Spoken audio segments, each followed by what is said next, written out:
Happy Friday to you. Hey, yesterday we talked about doggy daycare. Man, that can be a lot of fun for your dog. It can be very productive. We just went over the pros of doggy daycare. What is doggy daycare? When we talked about some of the pros, we talked about how it alleviates boredom. It's a great outlet for high energy dogs. It also builds the autoimmune system because you're constantly around other dogs and you have what we call specific type illnesses or diseases that affect you as a dog and not so much you as a human being. We talked about canine communication skills. Boy, those are actually enhanced big time when you're doggy daycare because you are around a variety of dogs that have been morphed to look differently. Some with eyes that can't look askew, others with no tails, others with jowls in which they can't even show their teeth, some with hair, some without hair, some tall, some small, some wide, some narrow. And it's a variety. It really helps to hone the dog's skills for communicating with other dogs. It also allows them to make adjustments to unfamiliar humans. You have a change of the guard when it comes to a lot of doggy daycares. People work different shifts. So you kind of have to adjust to the different personnel, guys, girls, just a lot of things to adjust to. Different climate, different indoors, outdoors, different settings. So therefore, there's a lot of pros associated with doggy daycare. There really are.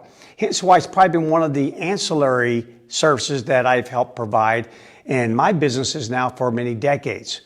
But there are some cons, meaning there are some issues associated with doggy daycare that you need to be made aware of so that you can make an educated decision as to whether doggy daycare is a good fit for you and your dog. So let's cover those real quickly. First things first, I got a picture here. We have cameras everywhere in our facilities for many reasons. But this is just one of our play areas. It's an outdoor area, and we have a huge garage door over here. And the garage door is up on this particular day, and the dogs can go in and out. But the fact that you have this really tall fence and you have an enclosed area makes it more like a zoo. It's like a zoo, meaning you don't have the ability to disperse like you would in the wild. If this dog bugs this dog too much in the wild, that dog could end up in the next county. Distance is safety. So anytime you're in a small area with other group living predators that are not your pack, you always set up the condition in which someone pursues someone, pushes the issue, and that other someone just wants to get away, just wants to avoid. You have to remember, when it comes to conflict, any sort of conflict whatsoever, let me get rid of that off the screen, any sort of conflict, dogs were given, just like wolves, only 3 strategies to deal with it. Either the hawk strategy, attack immediately, or the dove strategy, display, show a bunch of stuff, my teeth, my hackles up, then they're taunt, or flee.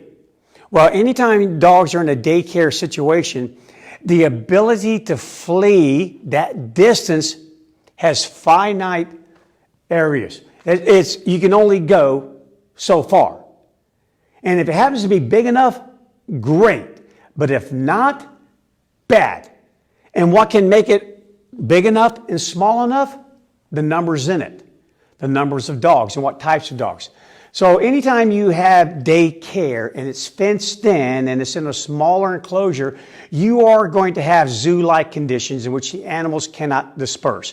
And what this can do is lead to an elevation in anxiety, in fear in some dogs, and can also cause some dogs to react aggressively when if you took them out of the setting, gave them a little bit more space, you wouldn't have that happen. And then, of course, anytime you have aggression, there can be injuries.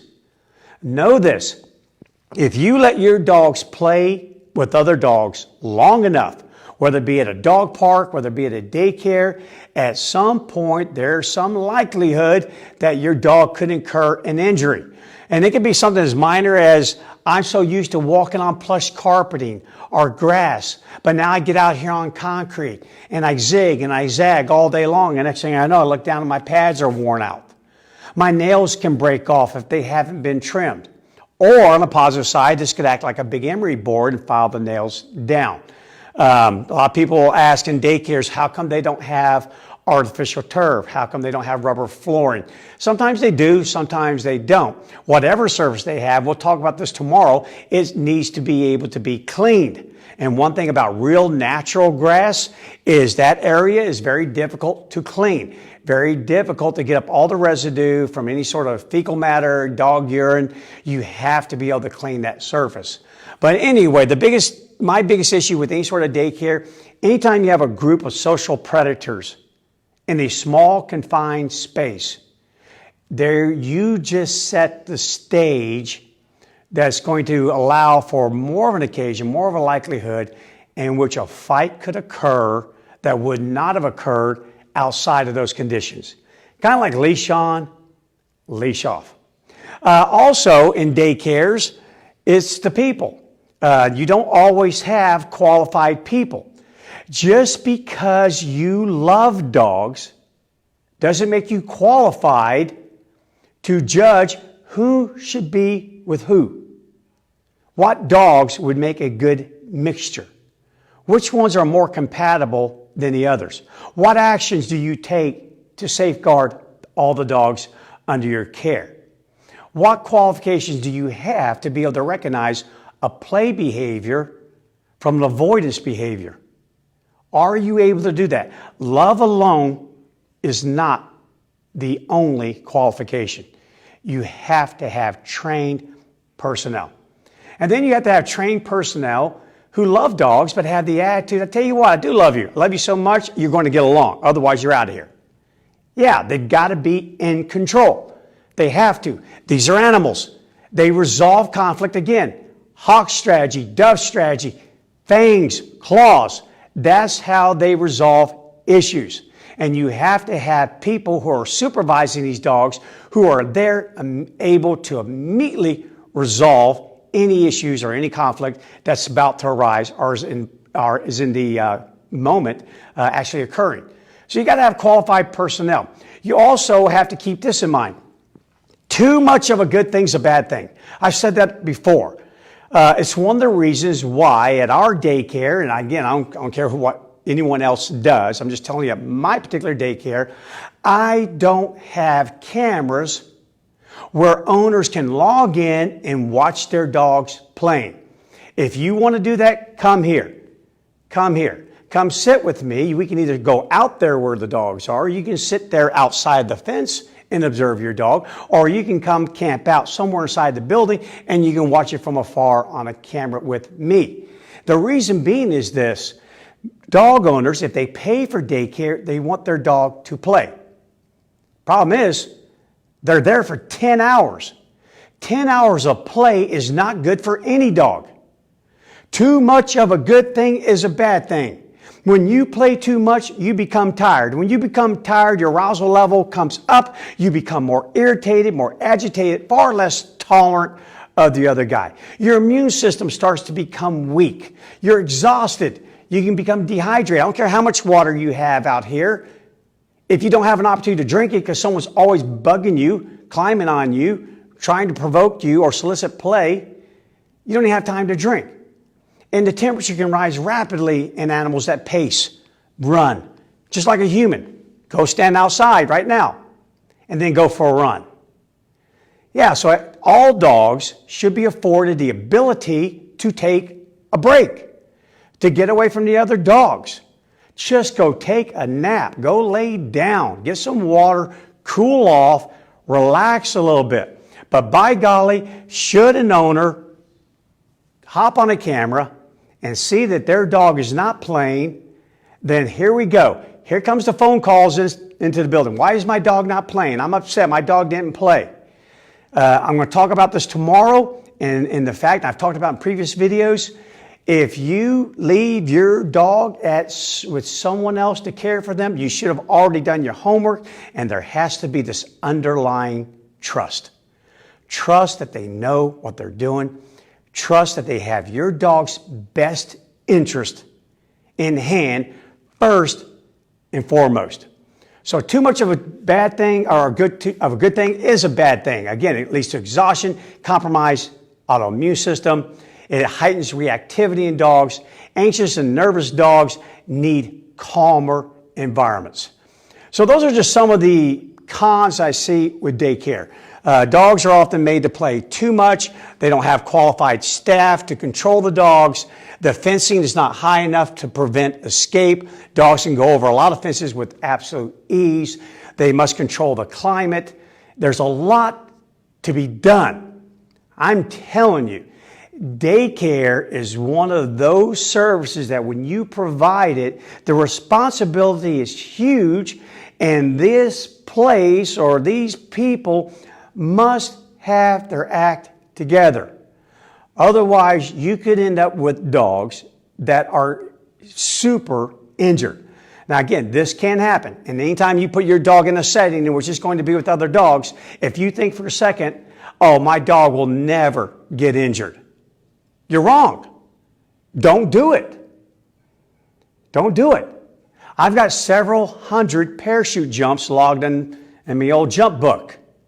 Every time I step out of that plane, there's this little dragon in the back of my mind that says, you could bounce.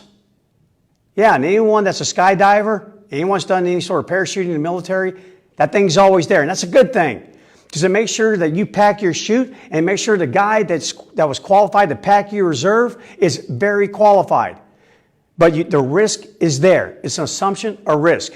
So there are risks associated with any type of play in any area that is contained. Okay, so I just put this little video up here today. Shannon, and I'm just going to say that just her first name, Shannon. She and her husband are super fans, and they're super friends of mine. And she has a dog named Chief, and you've seen her comment on just about every Facebook Live. She watches every single one of them. So I went ahead and carved this little video moment out of daycare with her dog, Chief, yesterday. So she'll get a kick out of this, but it's here to prove my point, not just to have some fun with Shannon. It's to prove my point. Chief, her dog, is a very high energy dog, lots of energy. But also, when he first started participating in daycare, he wasn't able to read all of the signals from the dogs accurately. And that started posing problems. All of a sudden, he would start to go after dogs, actually start to attack them or harass them. And now the tables kind of moved the other way around. Now, all of a sudden, he's the guy that some of the other dogs want to pick on. So in this particular video here, I'll just go ahead and start it. And I'll point out where Chief is. Two of our attendants outside, and there's Chief right there. He's the dog pursuing the other German Shepherd. And then all of a sudden, another German Shepherd steps in. He says, wait a minute. I'm going to come over here and get you. So nothing super aggressive at this moment, but you can tell Chief, again, right here, is trying to avoid the situation. He's trying to avoid. So again, two attendants standing there watching the interaction, allowing it to go, allowing it to continue to see if the dogs are able to resolve this by themselves. And there's Chief moving away, and about the time he gets away from the German Shepherds, he'll suddenly get pursued by another dog.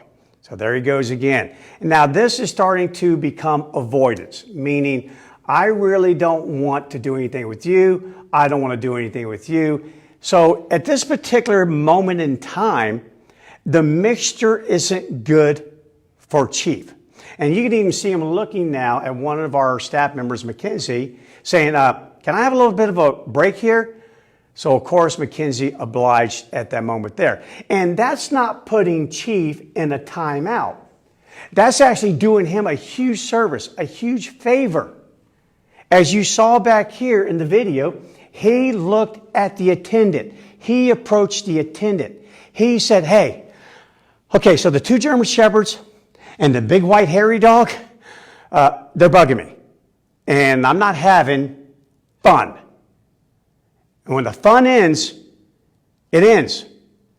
So he came over and said, can I simply go in here?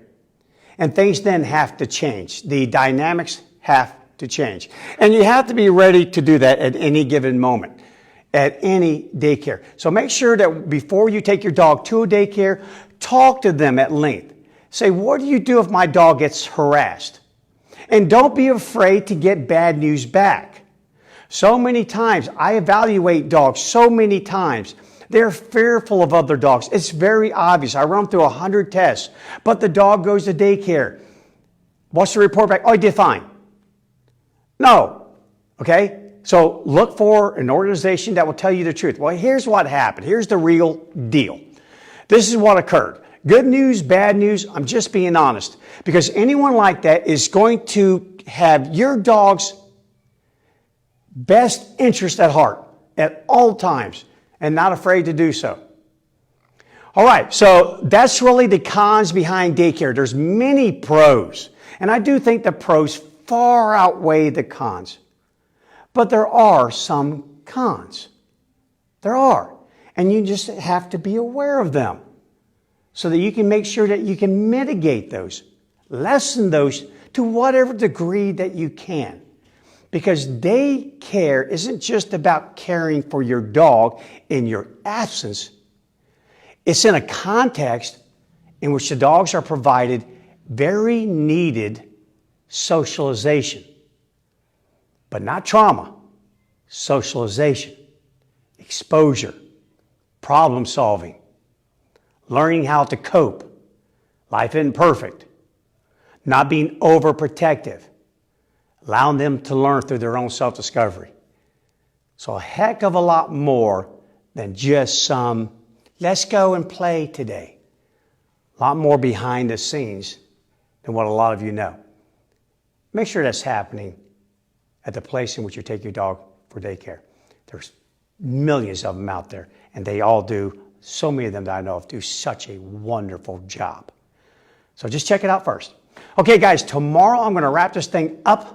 And I'm going to talk about what to do.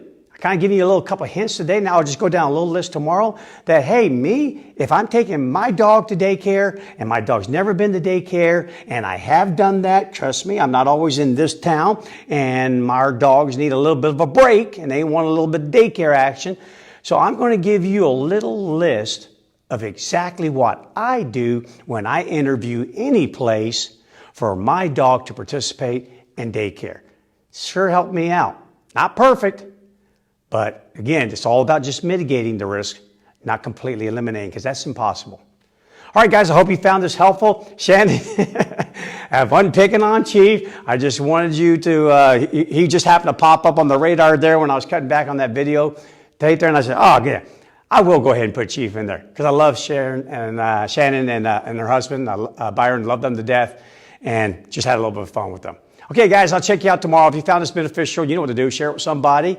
And if not, just send in questions that you have on daycare, and I'll see if I can cover them tomorrow. Take care and have a great day.